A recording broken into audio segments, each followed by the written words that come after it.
Nepal HD television अब तपाईँ सँगसँगै।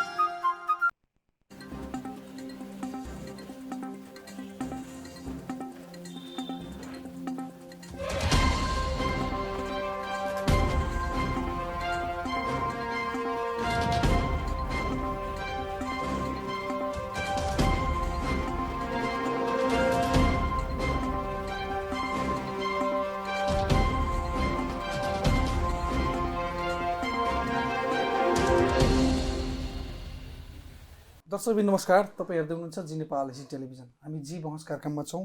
खास गरी राजनीतिक अवस्था र आर्थिक सामाजिक राजनीतिक अवस्था विषयमा हामीले कुराकानी गर्ने गरेछौँ।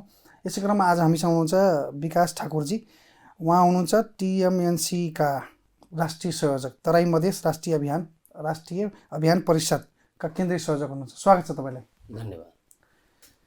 तपाईँको यो सङ्गठन के काम गर्छ त? खास गरी नाम त धेरै सुने हो, समाजमा तपाईँहरू देख्नुहुन्छ बेला बेला, आन्दोलन गरेको पनि देखिन्छ काठमाडौँमा।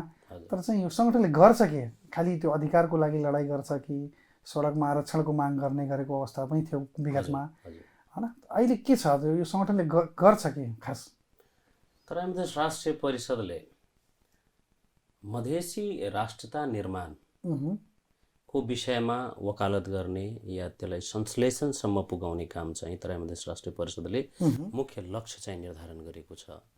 यो सङ्गठनले मधेसभित्र मधेसको अधिकारको सवालमा, अधिकार पनि तपाईँको पहिचानसँग जोडिएको जे अधिकारहरू छ त्यसलाई यो राज्य सत्ता या यो राज्यमा कसरी सुनिश्चित गर्न सकिन्छ भन्ने सवालमा राजनीतिक रूपमै यसको चाहिँ अगाडिको मार्ग प्रशस्त गर्ने, मार्गहरू केलाउने र त्यसमा चाहिँ अमल गर्दै लिडरसिप, नैतिकताको बलमा, नीतिको बलमा, विचारको बलमा नेतृत्वहरू निर्माण गर्दै सबल मधेस निर्माण गर्ने चाहिँ टिएमएनसीले एजेन्डा लिँदै अगाडि बढेको छ। मधेसमा त धेरै सङ्गठन छ त, यो सङ्गठनको आवश्यकता किन पर्यो त?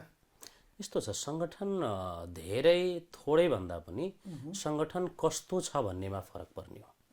सङ्गठन खोल्दैमा सङ्गठनले गन्तव्यसम्म पुग्ने स्थिति रहँदैन। त्यसको लागि निरन्तरको प्रयास र प्रयास पनि के छ भने सकारात्मक संश्लेषण सहितको एउटा चाहिँ बिन्दु हुनुपर्छ, अनि मात्र सङ्गठनले तपाईँको रूप लिन सक्छ। हामीले आफ्नो सङ्गठनलाई विचारको प्रधानता लिई सङ्गठन निर्माण गर्दै आजसम्म पनि वैचारिक बहस र वैचारिक धरातलमा मात्र चाहिँ हाम्रो राजनीतिक मार्गहरू प्रशस्त गरेकोले हामी चाहिँ आजसम्म हामी यहाँसम्मको यात्रा चाहिँ पुरा गरेको। तर खास गरी तपाईँहरूको जहिले पनि छुट्टै एउटा धार देखिन्छ। तराई मधेस र देशमै एउटा जुन धार छ, त्योभन्दा फरक धारको कुरा तपाईँ उठाउनुहुन्छ त बेला बेला। हजुर, के हो त्यो धार? होइन, यो धार भनेको फरक होइन, त्यो जेन्युन धार हो हामी भन्छौँ। यस्तो कमन कुरालाई मात्रै लिएर व्यक्तिको सेन्टिमेन्टसँग खेल्नु हाम्रो चाहिँ तजबिज हाम्रो होइन। आजसम्म देशमा या मधेसमा पनि व्यक्तिको इमोसनलाई राजनीतिक रूपमा रूपान्तरण गरी फाइदा लिने काम आजसम्म हुँदै गयो।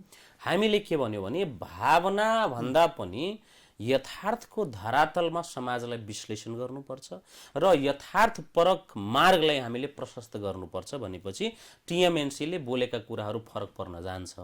हामीले भन्छौँ मधेसको मूल समस्या के हो त? आजसम्म राजनीतिक दलहरूले मधेसको समस्याको बारेमा जति कुरा गरे पनि या विगत तराई काङ्ग्रेसदेखि आजसम्मको यात्रा, यहाँसम्मको यात्रा गरे पनि मूल समस्याको पहिचान गर्न नसकेको हामीले भान हुन्छ हामीलाई। त्यही कारणले गर्दाखेरि हाम्रो डिग्निटीको सवालमा, मधेसी नागरिकको एज अ मधेसीको डिग्निटीको सवालमा राज्यभित्र उसको डिग्निटीको प्रोटेक्सन छ कि छैन, उसको तपाईँको राइटको सम्बन्धमा जुन कन्स्टिट्युसनल राइटहरूको कुरा गर्छौँ, लिगल राइटको कुरा, त्यो राइटभन्दा बियोन्डका राइटहरू कतिपय हुन्छ जुन देखिँदैन। त्यो नदेखिने तरिकाले, नदेखिने कुन राइट हो त्यस्तो? यस्तो राज्य आफैमा तपाईँको के छ भने दमनकारी हुन्छ भन्ने कुरा हामीले बुझ्नुपर्छ र राज्यको निर्माण प्रक्रियालाई जबसम्म हामी बुझ्दैनौँ राज्यलाई बुझ्न सक्दैनौँ। नेपालमा यो सत्ताको राज्य निर्माण प्रक्रिया नै तपाईँको के भन्छ भने निषेधको राजनीतिबाट सुरु भएको हो र त्यो निषेधको राजनीतिमा सबभन्दा बढी निषेधित को भयो भने त मधेसी भए। मधेसी समाज आफैमा एउटा ऊर्जावान समाज हो र पपुलेसन मधेसकै समाज तपाईले जुन कुरा गरिरहनु भएको छ हजुर मधेसकै समाजले त नेतृत्व गरिरहेको अवस्था छ त मधेसी पोलिटिक्समा गइरहेको अवस्था छ हजुर राजनीतिमा तपाईले जुन निश्चित गरेका कुराहरू गर्नुभयो त त्यसलाई स्वीकार गरेर निर्वाचनमा पनि सहभागी भएको अवस्था छ अनि यस्तो राजनीति तपाईले त्यो व्याख्या गरिरहनु भएको छ यस्तो राजनीति निर्वाचन यी सबै विषयहरू डेमोक्रेटिक प्रक्रियामा चाहिँ फङ्सन गर्नलाई चाहिने विषय हो तर के यो लिबरल डेमोक्रेसीको आडमा जनताले चाहिँ पाएका अधिकारहरू या लेखिएका अधिकारहरू सुनिश्चित रूपमा पाएका छन् त विभेद छैन त पहिचानको तपाईँको क्राइसिस छैन त राष्ट्रपति पनि भएको हैन प्रधानमन्त्री पनि भएको राष्ट्रपति हुनु मनोनयन हुनु 2-4 वटा व्यक्ति देखुनु ठुलो विषय होइन ठुलो विषय के हो भने त्यो समुदायको पहिचान कसरी राज्यले लिएको छ अन गरेको छ कि छैन बेला बेलामा तपाईले के देख्नुहुन्छ भने मधेसले अधिकारको सवालमा चाहिँ मधेसबाट कुरा उड्दाखेरि त्यो बर्बरताहरू जिनोसाइडहरू हामीले नदेखेको हो त राज्यले त्यो अपनत्व to be a Nepali proud गर्नुपर्ने इन्भाइरोमेन्ट बनाउने काम भनेको राज्यको हो कसैले राज्यलाई चाहिँ त बाध्यकारी रूपमा घोक्र्याएर ठेक्र्याएर चाहिँ तैले चाहिँ राष्ट्रवादी हुनै पर्छ भनेर चाहिँ राज्यले गर्न त सक्दैन भनेपछि त्यो इन्भाइरोमेन्ट राज्यले क्रिएट गर्न सक्नुपर्छ त्यो गरेन किन गरेन भने फेरि म त्यही आएँ कि राज्य निर्माण प्रक्रिया नै एकल नस्लीय सोच र एकल जातीय पहिचानमा आधारित भयो त्यसको प्रारूपहरू तपाईले देख्नुहुन्छ त्यसको चाहिँ पहिचानको सवालमा हाम्रो पहिचान र यी सत्ताका पहिचानहरूलाई चाहिँ अवशेषको रूपमा लिनुहुन्छ भने हाम्रो चाहिँ पहिचानहरूलाई राष्ट्रियकरण कहिले पनि गरिएन हाम्रो इतिहासलाई कहिले पनि तपाईको दर्शाइएन हाम्रो भूगोललाई कहिले पनि अपनत्व लिएर त्यसको विकासको कुरा गरिएन भनेपछि हामी त मैले भने संविधान र कानुनमा लेखिएको कुराले मात्र देश चल्ने होइन वीरगञ्जको विकास भएको छैन हैन विराटनगर विकास भएको छैन तपाईको नेपालगञ्ज विकास भएको छैन विकासलाई विकास र प्रगतिलाई फरक फरक आयामले हामीले बुझ्नु पर्दछ त्यो कन्क्रिटाइजेसनलाई तपाईले विकास यदि मात्रै भन्नुहुन्छ भने हामी भ्रममा हुन्छौं विकास भन्ने के हो भने समाजमा नैतिकताको विकास आत्मबलको विकास वैचारिक विकास आदर्शको विकास यी विकास सबै कुराहरूले मात्र तपाईले समाजलाई चाहिँ तपाईको प्रगतिमा लान्छ के भनेपछि हामीले प्रगति खोजेको हो के विकास कन्क्रिटाइजेसन मात्र हामी खोजेको होइन तर कन्क्रिटाइजेसनकै सवालमा यदि हामी जान्छौं भने तराईमा जति सहज छ तराईले जति ट्याक्स पे गर्छ जति पपुलेसन छ त्यो अनुसारको तराईले पाएको छ त बजेटहरू त्यति मात्र विकास सहज हुनुपर्ने हो त भनेपछि यो त विभेदको राजनीति र निषेधको राजनीति मैले भन्ने किन गरेको छु भने राज्य नै तपाईको उसले लिएको मनस्थिति र विचार के हो भने मधेसलाई निषेध नगरेसम्म यो राज्य सत्तामा पहुँच भएका र अहिलेसम्म खाइपाइ लागेका व्यक्तिहरूको चाहिँ अस्तित्व सङ्कटमा पर्छ या उनीहरू सत्तालाई उपभोग गर्न पाउँदैन भने मधेसलाई निरन्तर रूपमा निषेध गर्दै आजसम्मको यात्रा जुन तपाईले भनिरहनु भएको छ सबै हेर्दाखेरि सबै सिनारो हेर्दाखेरि सबै कुरा हेर्दाखेरि त तपाईहरुको संगठन त कहीं पोलिटिकल लाइक्स त होइन संगठन हजुर सोशलिजम संगठन हो एउटा एनजिओ नै हो भनौं बिल्कुल होइन टीएमएनसी तर हामीले राष्ट्रिय परिषद एनजिओ दर्ता गरेको छ कतै दर्ता पनि छैन यो परिषद हो र विश्वमा जति पनि परिवर्तनका संवाहकहरू र परिवर्तनहरू भए त्यो परिषदको माध्यमबाट भएको हो भनेपछि हाम्रो चाहिँ के छ भने टीएमएनसी विशुद्ध रूपमा सामाजिक राजनीतिक संगठन हो हामी राजनीतिक विचारका नीतिका कुरा गर्छौं र राजनीतिक परिवर्तनलाई संस्थागत तरिकाले त्यसको संश्लेषण खोज्ने प्रयास गर्छौं त्यो भएर टीएमएनसीलाई चाहिँ विशुद्ध रूपमा राजनीतिक संगठन बुझ्न सकिन्छ यस्तो परिषदहरू त नेपालमा थुप्रै खोल्यो त हैन तराई मधेसमा त हजुर गजेन्द्र नारायण सिंह देखि लिएर हैन उपेन्द्र यादव देखि लिएर थुप्रैले परिषदहरू खोल्दै एनजिओ खोल्दै पार्टी खोलेको अवस्था छ कुनै यो पनि त्यस्तो त होइन बिल्कुल होइन हामीले एनजिओ को रूपमा कतै पनि किन दर्ता गरेनौ भने आजको सवालमा कि दर्तावाल संगठन एनजिओ को मोडालिटीले कतै पनि हामी परिवर्तन या हामी लिडरशिप जुन तरिकाको खोजिरहेको छौं त्यो गर्न सक्दैनौं हामीले के छ भने यो परिषदको माध्यमबाट विशुद्ध रूपमा चाहिँ लिडरशिप जन्माउने त्यो यस्तो प्रशिक्षित लिडरहरू हुन्छ जसलाई चाहिँ नैतिकताको नीतिको राजनीतिक चेतनाको ज्ञान हुन्छ र उ चाहिँ के छ भने परिवर्तनको लागि यी कुराहरू आदर्शहरू बोकेर समाजमा गएर समाजका चाहिँ लङ टर्म प्रोजेक्टमा काम गर्ने चाहिँ लिडरशिप हामी जन्माउन खोजेको हो त्यो भएर तराई मधेस राष्ट्रिय परिषद अरु धेरै संगठन जन्मे भने त्यसमा मेरो बिमति होइन संगठन धेरै जन्मिनु पर्छ तर संगठन जन्मेपछि उले लिएका उद्देश्यहरू के छन् भन्ने कुराले पनि बुझ्नु पर्छ टिएमएनसीले त्योभन्दा फरक उद्देश्य के लिए भने मधेसी राष्ट्रता निर्माण सबभन्दा हाम्रो मूल प्राथमिकता हो। जस्तै अहिले चाहिँ जति पनि राजनीतिक वृत्तमा चर्चाहरू हुन्छ कि बहुराष्ट्रताको सवालको कुरा छ भने हामी त्यही बहुराष्ट्रताको सवालमा सबभन्दा पहिलो वकालत गरेको मधेसी राष्ट्रता बिना यो देशको राष्ट्रता र अखण्डता सर्वोच्च रहन सक्दैन भने। तर यो राष्ट्रताका कुराहरू त सीके रावतले पनि उठाउँदै आएको यो देश टुक्राउने कुरा होइन र? होइन, राष्ट्रता देश टुक्राउने कितान्त होइन, विषय होइन।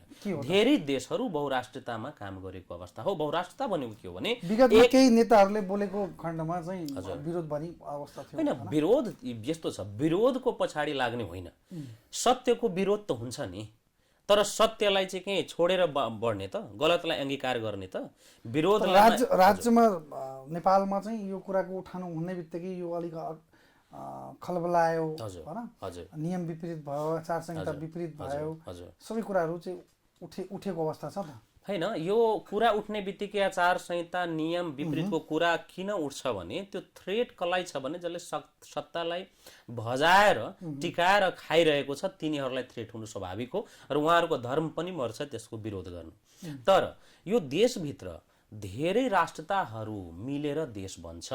जस्तै नेपालमा मधेसी, आदिवासी, जनजाति, खस, यी सबै राष्ट्रता मुख्य राष्ट्रताहरू हो। यी राष्ट्रताहरूको एकाकार रूप राज्य हो भनेपछि यसको मतलब कहिले पनि यो होइन कि यो देशलाई विखण्डन गर्न खोजेको हो। यो भनेको देशलाई मजबुत र अपनत्वको भावना पैदा गर्न, पिछाडी पढेका राष्ट्रहरूलाई राज्यको मूलधारमा ल्याउन र उसलाई राज्यको निर्माण प्रक्रिया र राज्यले गर्ने तपाईको जुन पोलिसिजहरू छ त्यसमा इन्डोर्स गर्नको लागि एउटा बाटो चाहिँ खोलिदिनु, अनरशिप दिनु भन्न खोजे हो। त्यो भएर पहिचान बिनाको अरु कुरा राजनीतिक तपाईको उपलब्धि स्वीकार गरेको अवस्था छैन। तपाईहरुले जति उठाएपछि, जति बोलेपछि, जति फ्लोरमा बोलेपछि हजुर तपाईहरुको संगठनले कतै स्वीकार गरेको अवस्था छैन त राज्यमा? हैन, यस्तो छ, विखण्डनकारीको आरोप लाग्छ त? हैन, हामीलाई विखण्डनकारीको आरोप किन अहिलेसम्म लागेको छैन भने हामीले विखण्डनको कुरा गरेको छैनौँ। यो देशभित्र रहेर हाम्रो डिग्निटीको, हाम्रो पहिचानको, हाम्रो सम्मानको कसरी सुरक्षा गर्न सकिन्छ, कसरी चाहिँ अपनत्व ग्रहण राज्यले गर्न सकिन्छ, त्यसको लागि यो राष्ट्र मधेसी राष्ट्र निर्माणको काम हामीले चाहिँ अगाडि थालेको छौँ। र रह्यो तपाईको सत्यको उठान जुन दौडमा जुन तरिकामा हुन्छ त्यसको बैठानमा टाइम लाग्छ भनेपछि सत्यले आफ्नो ठाउँ लिनलाई समय लाग्छ। त्यसमा पनि यो कलियुग हो, यसमा सत्यलाई मान्छेले त्यति सहज तरिकाले स्वीकार गर्दिँदैनन्। त्यो भएर हामीले गरेको मार्ग चाहिँ के छ भने सत्य हो, त्यसको आधार छ र त्यसको आवश्यकता छ। त्यो भएर हामी सत्यलाई लिएर अगाडि बढेको छौँ। एक दिन पक्कै आउँछ हाम्रो विचार र हामीले लिएको उद्देश्य भन्दा फरक चाहिँ अरू कसैको विचार हुँदैन र त्यो चाहिँ संस्थागत हुन्छ भने हामी ढुक्क भएर काम गर्नेछौँ। जस्तो अब आउने स्थानीय निर्वाचन घोषणा भएको अवस्था छ, तपाईको पार्टी चाहिँ, तपाईको संगठन, पार्टी भन्दा पनि संगठनै भनौँ, संगठन चाहिँ कुन पार्टीलाई चाहिँ अब यो निर्वाचनमा सँगाउने होला? यस्तो तपाईको प्रश्नसँगै अर्को प्रश्न पनि भित्र मैले चाहिँ भान गरेँ। हुन सक्छ कि तपाईँ मधेसी राष्ट्रको निर्माणको काममा तपाईको संगठन लाग्दा वैचारिक रूपमा बोल्दा तपाईको मधेसका दलहरूलाई सहयोग गर्नुहुन्छ या त्यो भित्र पनि कुनै एउटा दललाई सहयोग गर्नुहुन्छ कि भनेर तपाईको प्रश्नको मर्म मैले बुझेँ। हाम्रो भनाइ के हो भने तपाईहरुको यो संगठन त खोलियो, काम त मधेसतिर गरिरहनु भएको छ तराईको इस्युमा, तर अब कुन पार्टीलाई तपाईले भोलि सँगाउने, कुन एजेन्डाको बोकेर सँगाउने? हैन, हामीले कुनै पार्टीलाई, व्यक्तिलाई विशेषको लागि हामीले संगठन यहाँसम्म चलाएको र एस्टाब्लिश गरेको होइन। हामीले विचारको विषयमा, हामीसँग मिल्ने विचारको विषयमा कसैलाई सहयोग गर्ने नगर्ने सवाल आउँछ। मधेसीको लागि या मधेसी राष्ट्रको काम गर्ने बित्तिकै मधेसी दलहरूलाई हामीले सपोर्ट गर्ने होइन। आजको दिनमा हामीले के बुझेछौँ भने कांग्रेस एमाले अरूको दललाई बिल्कुलै होइन। मैले त्यो नभन्दा यता गर्ने भनेको पनि होइन। कुनै दललाई त सपोर्ट गर्नुहुन्छ होला तपाईहरुले? हामीले यो पालि यो अघिल्लो चुनावमा हामी के छ भने कसैलाई सपोर्ट नगरिकन न्युट्रल बस्या हो। यो पालि संगठनले डिसिजन गर्न बाँकी छ। तर आन्तरिक तयारी र छलफलमा के विषय छ भने मधेसी दलले मधेसी एजेन्डालाई नबोकिकन, नीति र विचारलाई नबोकिकन यी दलहरूको चाहिँ एजेन्टको रूपमा, राज्यको एजेन्टको रूपमा मधेसी समाजलाई विखण्डन गर्ने र दोहन गरेर आफ्नो अवसर मात्र सिद्धि गर्ने मधेसी दलहरूलाई पनि टिएमएनसीले सपोर्ट गर्ने होइन। भनेपछि टिएमएनसी विचारको आधारमा मात्र कसैलाई सपोर्ट गर्ने र विरोध गर्ने हो। मधेसी हुँदैमा मधेसीलाई हामीले चाहिँ सपोर्ट गर्ने दल मधेसमा त अब उपेन्द्र यादव पनि छन्, मोहन ठाकुर पनि छन्, सीके रावत पनि छन्। हजुर, 3टा दल छ त अहिले। हजुर, 3टा दल, चौथो दल कांग्रेस एमाले छँदैछ। हजुर, देश राष्ट्रिय पार्टीहरू सबै छँदैछ। हजुर। अब यो पार्टी मधेसमा यो 3वटा पार्टी छँदा तपाईँहरूको बिहान किन आवश्यकता थियो भन्ने अघि जुन मेरो प्रश्न थियो फेरि दोहोऱ्याउन चाहे। उहाँहरू के मधेसको मुद्दा बोकेर हिँडेको पार्टी होइन? यस्तो मधेसको मुद्दा बोक्नु र मुद्दा कस्तो बोक्नु फरक विषय हुन्छ। निर्वाचनमुखी राजनीतिक पार्टीहरूको मूल ध्येय नै के हुन्छ भने निर्जेन तेन प्रकारेण निर्वाचनमा जित्नु, त्यो गिरोह बनाएर होस्, त्यो माफियागिरी गरेर होस् या व्यक्तिलाई चिट गरेर होस्, ऊ चाहिँ सत्तामा पुग्नु पर्ने उसको मूल उद्देश्य हुन्छ। त्यो भएर अहिलेसम्म यी दलहरूले के गरे भने मैले अघि पनि भने मधेसी भावनालाई, मधेसी समाज भनेको राजनीतिक रूपमा ऊर्जावान र भाइब्रेन्ट समाज हो। ऊर्जा, यति ऊर्जा यो देशमा अरू कुनै पनि समुदायमा छैन जति मधेसी समुदायमा छ भनेपछि त्यो ऊर्जालाई गलत दिशा दिएर आफ्नो पक्ष पोषण गर्नु र आफ्नो स्वार्थलाई सिद्धि गर्ने काम आजसम्म जुन जुन दलका नामहरू तपाईँ गनाउनुभयो उहाँहरूले गरेको त प्रमाणित हुन्छ। भनेपछि यी दलहरूले छोडेका गल्ती गरेका कुराहरूलाई हामीले उठान गर्ने र त्यसलाई चाहिँ बैठान गर्ने बाटो खोज्दैछौँ। र हामीले समस्याको संश्लेषण के गर्यौँ भने मधेसमा मधेसी राष्ट्र निर्माण नभएसम्म कुन जगमा राज्यसँग तपाईँले फाइट गर्ने? शक्ति बिना कसैसँग तपाईँको नेगोसिएसन हुँदैन। तपाईँको 8 जिल्लामा मधेस सीमित गर्नुभयो त, तपाईँहरू पनि त्यसमा बोल्नु आवाज उठाउनु भएन त? बिल्कुल होइन। म तपाईँकै च्यानलबाट के भन्न चाहन्छु भने यो विषयमा तराई मधेस राष्ट्रिय परिषद कुनै बेला दलहरूले 22वटा जिल्ला मधेस हो भने भन्नुहुन्छ। हजुर, हजुर। त्यसपछि आएर चाहिँ मधेस प्रदेशमै सीमित हुनुभयो। म यो विषयमा तपाईँले क्लियर के गर्न चाहे भने योभन्दा पहिला पनि नामाङ्कनको कुरा हुँदाखेरि हामीले मध्य मधेस 2 नम्बर प्रदेशको नाम मध्य मधेस हुनुपर्छ भने हामीले धेरै मेहनत गरेर चाहिँ त्यो प्रस्ताव इन्डोर्स हामीले गरायौँ। त्यसमा हामीलाई राम्रो भोट पर्यो, त्यसको कारणले गर्दा त्यो बेला स्थगित भयो, हुन सकेन, बहुमत पुगेन। यो बेला पनि हामीले चाहिँ के छ भने मध्य मधेसकै प्रस्ताव हुनुपर्छ भने हामीले भित्रबाट पहल गरेको थियौँ। तर त्यो प्रस्तावै नआइकन एउटै प्रस्तावमा मधेस प्रस्तावमा चाहिँ एकैचोटि सहमति भएर अगाडि बढ्या हो। मैले त्यसको भोलिपल्टै त्यही दलका लोसपा लगायतका नेताहरूको बीचकै फोरममा मैले चाहिँ संस्थाको हाम्रो संगठनको तर्फबाट मैले भनेको छु यो टिएमएनसीले त्यसलाई स्वागत गर्न सक्दैन। टिएमएनसीको लागि मधेस भनेको 22 जिल्ला हो। हाम्रो लागि दीपावली मनाउने दिन होइन, हामीले बहिष्कार गरेको स्थिति हो। भनेपछि हामीलाई त्यो पीडा छ भनेपछि र हामीलाई पीडासँग तपाईँको आत्मविश्वास र अठोट पनि के छ भने एक दिन पक्कै पनि हामीले लिएको उद्देश्य अनुरूप हामी यी सबै 22 जिल्लाहरूलाई चाहिँ मधेसको अनसिपको सवालमा अरू विकल्पहरू हामी पक्कै खोज्नेछौँ। यो मधेस मध्य मधेस भइदिएको अवस्थामा मधेस त्यसको बियोन्ड थियो भनेर चाहिँ एउटा रूप हुन्थ्यो र एउटा भाव हुन्थ्यो भनेर हामीले प्रस्तावलाई अगाडि सार्यौँ।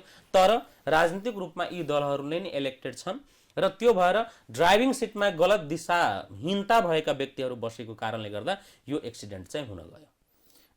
तर यो कतिपय नेताहरूले भन्नुहुन्छ हाम्रो सफलता हो भनेर, के हो यो? यस्तो हो, राजनीतिमा के हुन्छ भने विफलतालाई पनि उत्सवको रूपमा मनाएर जित साबित गरिन्छ। त्यही चाहिँ महन्तजीले, उपेन्द्रजीले होस् या तपाईँको महतोजीले होस्, आफ्नो चाहिँ विफलतालाई पचाउनको लागि उत्सवको रूपमा दीपावली मनाए चाहिँ उहाँहरूको एउटा व्याख्या होला। हजुर, उहाँहरूले त आफ्नो लागि र आफ्नो एउटा चाहिँ एजेन्डा क्लियर भयो, एउटा क्लियर भयो, तर फेरि बिस्तारै हुँदै जान्छ। एउटा पार्ट पुरा भयो, अर्को पार्ट सुरु, अर्को पार्ट पनि पुरा हुन्छ भने स्टेप बाई स्टेपै काम हुन्छ भन्ने उहाँहरूको धारणा पनि हुन सक्छ। होइन, धारणा र तर्कको आधार के हो भन्ने कुरा हुन्छ नि त। म सकेन भने मैले जे पनि धारणा बनाउन सक्छु नि त। मैले आफ्नो गल्तीलाई छोप्नको लागि केही शब्दावलीहरूको प्रयोग र चयन गर्न सक्छु भनेपछि उहाँहरू विफल हुनुहुन्छ। पोलिटिकल इतिहास हेर्ने हो भने तराई मधेसको खास गरी त परिवर्तन हुँदै हुँदै आयो, स्टेप टु स्टेप परिवर्तन भएको अवस्था छ, एकैचोटि परिवर्तन भएको अवस्था छैन त। हजुर, होइन, परिवर्तनको लागि उहाँहरूको भनाइ हजुर ड्रास्टिक चेन्ज पोसिबल कहिले पनि हुँदैन भनेपछि त्यसले स्टेप लिने हो। तर स्टेप लिँदाखेरि त्यसको जग कस्तो बनाउनु भयो भन्नेमा भर पर्ने हो। तपाईँले कस्तो जग बनाउनु भयो, कस्तो राजनीति गर्नुभयो कि आज मधेसी समुदायलाई तपाईँले चिरा चिरामा गरिदिनु भयो। त्यसको मनोभावना सेन्टिमेन्टलाई नै तपाईँले चाहिँ अर्को दिशामा लगिदिनु भयो। मधेसीपन र अपनत्वपनको स्वभावमै तपाईँले चाहिँ कुठाराघात गर्नुभयो। त्यो फिलहरू र जगहरूलाई नै तपाईँले चाहिँ मधेसलाई कसले धोका दियो, मधेसको आज यो यहाँसम्म आइपुग्यो भन्ने कारण कसको रहेछ? तपाईँ त विश्लेषक पनि हुनुहुन्छ, तपाईँहरू अब यो सङ्गठन चलाउने जुन अभियान तपाईँ लिएर हिँड्दै हुनुहुन्छ, यो अभियानले त के देखाउँछ? तपाईँहरू गल्ती भएका, अघि नै भन्नुभयो, गल्ती भएका कुरालाई हामीले उठाएर बोकेर त्यसलाई लग्ने, त्यसलाई ठाउँमा पुर्याउने भन्ने तपाईँहरूको काम हो। गल्ती कसले गर्यो भन्ने त दर्शकलाई, तराई मधेसको जनतालाई जानकारी हुनुपर्छ। यस्तो गल्ती कसले गर्यो भनेर इङ्कित गर्नु आफैमा एउटा गल्ती हुन जान्छ। तर चाहिँ भन्नु के पर्छ भने सत्य भन्न के गाह्रो हो? होइन, मैले सत्य भन्न खोजेको हो। मधेसमा जति पनि दलका लिडरहरूले गल्ती गर्नुभयो, सही गर्नुभयो, जे गर्नुभयो त्यो पनि हाम्रो लागि आदर्श नै हो, होइन?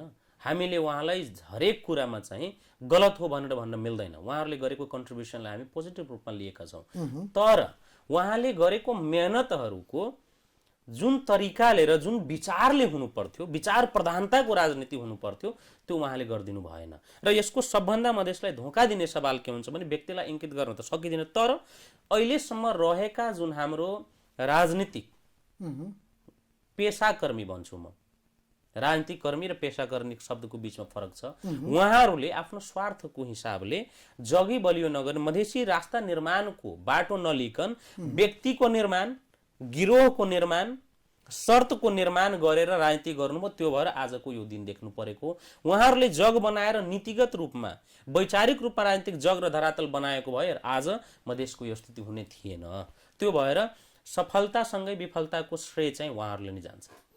भन्दा चाहिँ उहाँको सफलता चाहिँ उहाँहरू गर्नुभयो चाहिँ होस्, होइन सफल हुनुहुन्छ? सफल होइन, मधेस सफल चाहिँ हुनुहुन्न, तर उहाँको कन्ट्रिब्युसन चाहिँ छ, विफलताभित्र लगानी चाहिँ छ। सफल हुनु भएन। हामीले अब राजनीतिक एउटा कुरा हेर्ने भने तराई मधेसमा त सबभन्दा अरू अन्य पार्टीले पनि भोट लागेको अवस्था छ त त्यहाँ। हजुर हजुर हजुर। तर उहाँहरूलाई त कसरी हेर्नुहुन्छ? जस्तो आरोप लाग्छ त उहाँहरूले मधेसी दलहरू आरोपले फलानु पार्टीले केही गरेन, त्यही भएर हामी आएछौँ तपाईँहरूको उत्थान गर्नलाई। त त्यो पार्टीहरूको पनि विश्लेषण के गर्न सक्नुहुन्छ तपाईँले? यस्तो यी पार्टीहरूले भन्नु त्यो स्वाभाविकै हो। र मैले अघि भने कस्तो मधेसी र को मधेसी, विचारको आधारमा मधेसी हामीले भन्ने कि जन्मको आधारमा मधेसी भन्ने विषयलाई आज बुझ्नुपर्छ। यदि त्यही मधेसी जन्मकै आधारमा यदि मान्ने हो भने त्यही मधेसीले मधेसीलाई चिट गरेको, मधेसीलाई शोषण गरेको, अपमानित गरेको पनि उदाहरण मनज्ञ पाउँछौँ हामी। यदि त मधेसी नै हो भनेपछि आजको समयमा आवश्यकता हामीले के बुझ्यौँ भने वैचारिक धरातलमा तपाईँ मधेसी, मुद्दामा मधेसी हो कि होइन, विचारमा मधेसी तपाईँ हो कि होइन। यदि विचारमा मात्र मधेसी भएर यदि काम, राजनीतिक विचार लिएर अगाडि बढ्नुभयो भने तपाईँ मधेसको हितको काम गर्नुभयो, होइन खालि as a by Madhesi, birth Madhesi भएर त्यो मधेसीको आडमा खोल ओढेर यी राज्य शक्तिहरूको चाहिँ सहायक प्रतिनिधि मतियारको रूपमा आएर फेस देखाएर बुर्का ओढेर भित्र चाहिँ घिउ खाने तरिकाले अगाडि बढ्नुभयो भने तपाईँ राजनीतिक पेसा कर्मीको रूपमा हामी बुझ्छौँ। त्यो भएर मधेसमा आजसम्म चाहिँ के भयो भने म्याक्सिमम राजनीतिक पेसाकर्मीहरू मैले देखेँ। त्यही भएर मधेसको अवस्था यो भएको। भनेपछि कहिले कसरी कल्याण हुन्छ त मधेसको? तपाईँहरू एजेन्डा बोकेर हिँड्दै गर्ने, झोला बोक्ने, झोला उठाउने भन्ने काम भइरहेको अवस्था छ, बिजनेसम्यानको रूपमा मधेसलाई प्रयोग गरेको अवस्था छ। हजुर बिल्कुल छ। यो कसरी यसको विकास हुन्छ? अब यसको विकास हुन्छ कुनै पनि समाजमा भयो भेन्टिलेटर। म त के भन्छु, मधेस समाजै तपाईँको आजको दिनमा भेन्टिलेटरमा गइसकेको हो। त्यसलाई बिझ्याउनु पर्छ, त्यसबाट ल्याउनु पर्छ। र त्यसको एउटै उपाय के छ भने तपाईँको राजनीतिक विचारको हामीले संश्लेषण निकाल्न सक्नुपर्छ, सिन्थेसिस गर्न सक्नुपर्छ। तर जे जस्तो हेरे तापनि हेर्दाखेरि समग्र रूपमा मधेसलाई ठगेको सबै अवस्था छ। हजुर, मधेसको दल पार्टी खोल्ने त्यत्रो पार्टी आवश्यकता थिएन देशमा। हजुर, तर पार्टी खोल्दै गयो, पार्टी फुट्दै गयो, फेरि जोड्दै गयो, फेरि फुट्दै गयो, त्यस्तो अवस्था छ। त्यो स्वार्थको राजनीति बढी छ कि मधेसमा? यस्तो छ, जुन समुदाय तपाईँको कोलोनाइज हुन्छ, यो इन्टरनल कोलोनाइजेसन हामीले भन्छौँ मधेसलाई, त्यसको मनोविज्ञान हुन्छ। त्यसमा लिडरसिप त्यतिकै जन्मेर तपाईँको आउन चाहिँ गाह्रो हुन्छ। लिडरसिप दुई तरिकाले जन्मिन्छ। एउटा त के छ भने सडक सङ्घर्षबाट जन्मिन्छ र एउटा के छ भने पूर्णतामा जन्मिन्छ। हामीले सडक सङ्घर्षबाट लिडर जन्माउने प्रयास गऱ्यौँ, तर लिडरसिपहरू भनाउँदा लिडरसिपहरूले त्यसको बाटो र मार्ग चाहिँ गलत लिदिए। समस्या त्यहाँ भयो। त्यसले गर्दाखेरि यो दिन र यो एक्सिडेन्टहरू हामीले देख्नु परेको अवस्था छ। त्यो भएर त अब निकासको विषयमा चाहिँ जाँदाखेरि के निकास होला? तर जे जस्तो भए, मैले फेरि म दोहोऱ्याउन चाहन्छु, जे अवस्था भए पनि तर अहिलेको अवस्था हेर्ने हो भने तपाईँहरूले एजेन्डा बोक्दै नयाँ नयाँ पार्टी खोल्दै नयाँ नयाँ सङ्गठन खोल्दै मधेसलाई एउटा मधेसको इस्यु लिएर राष्ट्रमा अलिकता अर्कै मुभमेन्ट फैलाउने, होइन, गलत प्रवृत्तिका कुराहरू गर्ने। त्यो देश नेपालमा बसेपछि नेपाली हो भन्ने जुन कुरो छ त, नेपालमा बसेपछि नेपाली हो, त्यसपछि त सबै छ, सबै धर्महरू छ त। यस्तो हामीले मधेसको एजेन्डा बोकेर विगतमा कुन समूहले कुन सङ्गठनले के गरे भन्ने विषयमा पनि हामी चाहिँ अवगत छौँ र हामी मध्य संवाद यात्राको क्रममा पनि हामीले त्यही जिल्ला जिल्लामा भन्यौँ कि तपाईँ कसैले तपाईँको नेतृत्व गरिदिने होइन, कोही तपाईँको मसिहा हुनै सक्दैन। तपाईँ आफ्नो लागि आफ्नो लिडरसिप जबसम्म गर्नुहुन्न, आफ्नो बारेमा स्वयं चिन्तित हुनुहुन्न र आफ्नो बाटो आफै नै अवलम्बन गर्न सक्नुहुन्न, तबसम्म चिट र ठगमा पर्नुहुन्छ भन्ने कुरा नितान्त सत्य विषय हो। हामीले के भन्छौँ भने तपाईँ आफ्नो समस्याको पहिचान आफै गर्ने हो र तपाईँले लिडरसिप आफै लिने हो र लिडरसिप तपाईँभित्र चुन्दाखेरि लिडरसिपलाई क्वेसन गर्न सक्नुपर्ने हैसियतको निर्माण तपाईँले गर्न सक्नुपर्छ।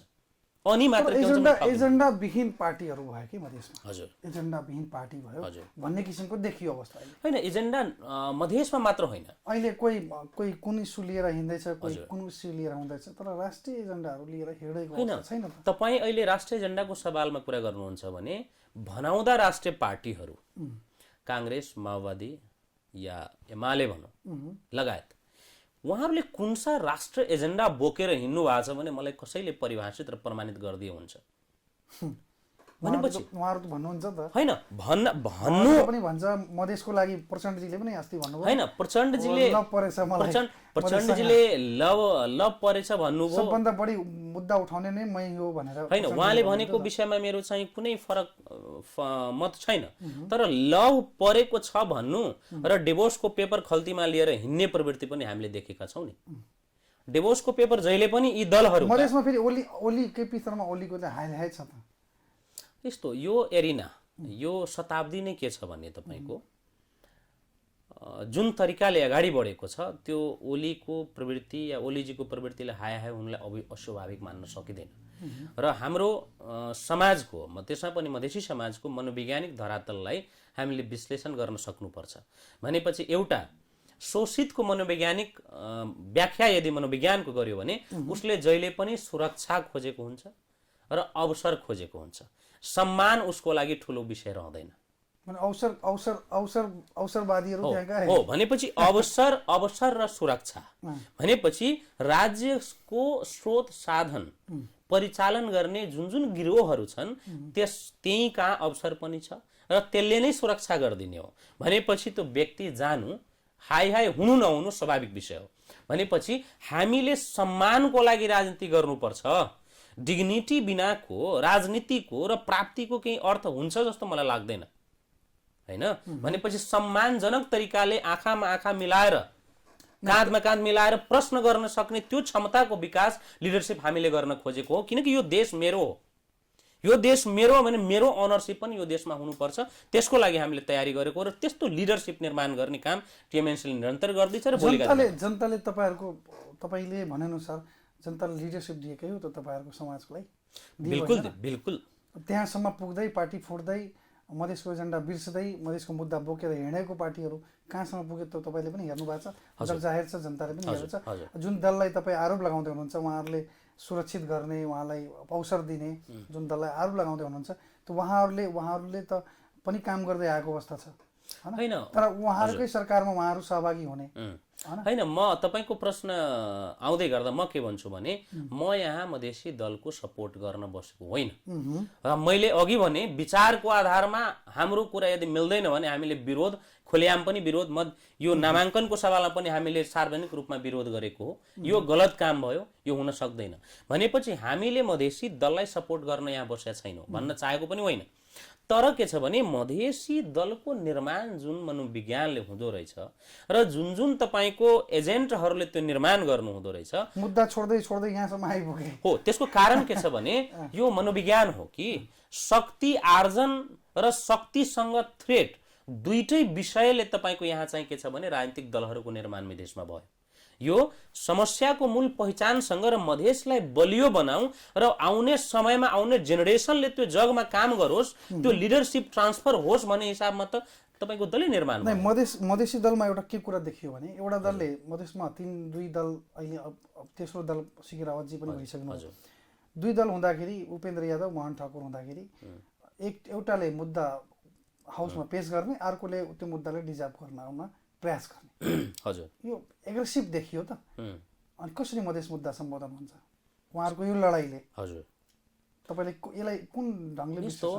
किनभने त्यो चाहे प्रचण्डजीले पनि हाई लेभलमा कुरा हुँदाखेरि पनि त्यही भन्छन्, तपाईँकै साथीहरूले ऊ सपोर्ट गर्नुहुन्न भनेर त्यो मुद्दामा भन्ने सपोर्ट गर्नुहुन्न भने हामीले कसरी गर्ने?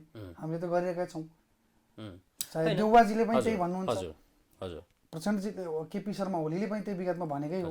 त्यो यो एग्रेसिभ किन देखिरहेको? तपाईँले त अब तपाईँहरू त एडभोकेसी गर्दै हुनुहुन्छ त्यहाँ। हजुर, होइन, एडभोकेसी हामीले मधेसी समाजको र मधेसी मुद्दाको एडभोकेसी गरेको, त्यही भन्दैछु, मधेसी दलको चाहिँ होइन। दलको कुरा गरेर चाहिँ एडभोकेसी त मुद्दाको गर्दै हुनुहुन्छ, तर उहाँ दुईजना त्यो त्यही मुद्दा बोकेर त त्यहाँसम्म पुग्नु भएको छ। त मैले अघि भने मुद्दा तपाईँले जेन्युन शब्दमा मुद्दा बोकिँदैन के, एउटाले पेश गर्ने अर्कोले विफल पार्ने। शब्दमा मुद्दा कहिले पनि बोकिँदैन, त्यो भावमा हुनुपर्छ के, यथार्थमा हुनुपर्छ। यथार्थमा आजसम्म यो मधेसमा दलहरू जति निर्माण भयो, मधेसको मुद्दाको सवालमा सेन्सिटाइजेसनलाई पोलिटिसाइजेसन गर्नु त्यो एउटा कुरा विषय होला। म ती भन्दैछु, जति जुन बेला उहाँहरूले मुद्दा उठाउनु भएको थियो, जुन आज तपाईँ कुरा गर्दै हुनुहुन्छ त्यो बेलामा फरक छ होइन? फरक छ। मैले त्यही भने कि त्यसको जेनोलोजीलाई तपाईँले भनाइ के हो अरे, उहाँहरू भन्नुहुन्छ बेला बेला, हामीले पनि सुन्छौँ मिडिया सञ्चार माध्यम, हामीले हाम्रै देन हो त्यो आज चाहिँ परिवर्तन भएको छ देशमा। होइन, कतिपय परिवर्तन त तपाईँको के छ भने फिक्स हुन्छ, समयले परिवर्तन अटोमेटिक गर्छ, त्यसको श्रेय कसलाई जान्छ भन्ने विषय मात्रै हो होइन। भनेपछि मधेसले यही लिडरसिपको बलमा परिवर्तन गरेको भन्ने ठान्नु भनेको त्यो दुर्घटना हुन जान्छ। हामी कार्यक्रमको अन्त्यतिर आइसकेछौँ। तपाईँहरूको सङ्गठन कहाँसम्म पुग्यो अहिले? कतिजना तपाईँ सङ्गठनसँग आबद्ध हुनुहुन्छ र कति जिल्लामा हुनुहुन्छ? हामी सङ्गठनको अभियान कहाँसम्म? हाम्रो सङ्गठनको अभियान निरन्तर रूपमा चलिरहेछ, लिडरसिपको प्र्याक्टिस चलिरहेछ, विचारमा संश्लेषण चलिरहेछ र आउने फेरि मधेसी राष्ट्र निर्माणको जुन बाधक अप्रोचहरू यो बिचमा केही देखियो, जुन मधेसी दलैहरूबाट देखियो, त्यसलाई चिरेर कसरी अगाडि बढ्ने हामीले काम गरिरहेछौँ। हाम्रो सङ्गठन तपाईँको 8वटा जिल्लामा मध्य मधेसको संवाद यात्रा गर्दै हामीले चाहिँ निर्माण गरिसकेका छौँ। तपाईँहरू पनि 8 जिल्लामै होइन, हामी त्योभन्दा बाहिरको हाम्रो सङ्गठनहरू छन्, तर त्यहाँ चाहिँ कार्यक्रम गरेर त्यसलाई चाहिँ मूर्त रूप दिन चाहिँ बाँकी छ। हाम्रो 22 जिल्लामा हाम्रो सङ्गठनका नेताहरू, सङ्गठनका नेतृत्वदायी भूमिकामा धेरै व्यक्तिहरू हुनुहुन्छ र हामीले आउने दिनमा 22 जिल्लामा सङ्गठनलाई गरेर हामी अगाडि बढ्छौँ र हाम्रो राष्ट्रिय भेला जुन कोभिडको कारणले स्थगित भइसकेको त्यसलाई फेरि निरन्तर गरेर एउटा नयाँ संश्लेषण र नयाँ एउटा चाहिँ मेसेज हामी चुनाव अगाडि चाहिँ दिने प्रयासमा छौँ।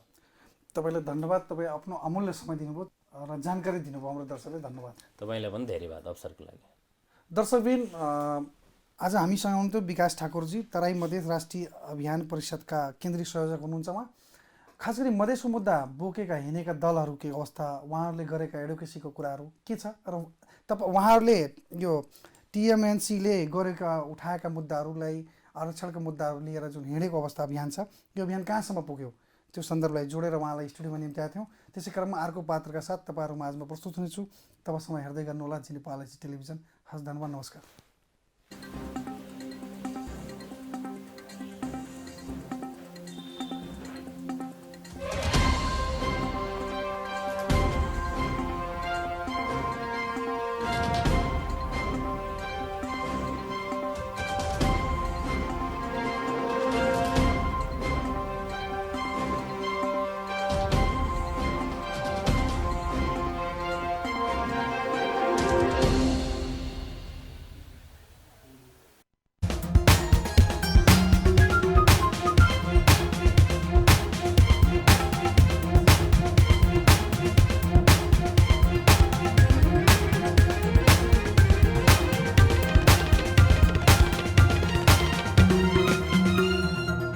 नेपाल एचडी टेलिभिजन अब तपाईँ सँगसँगै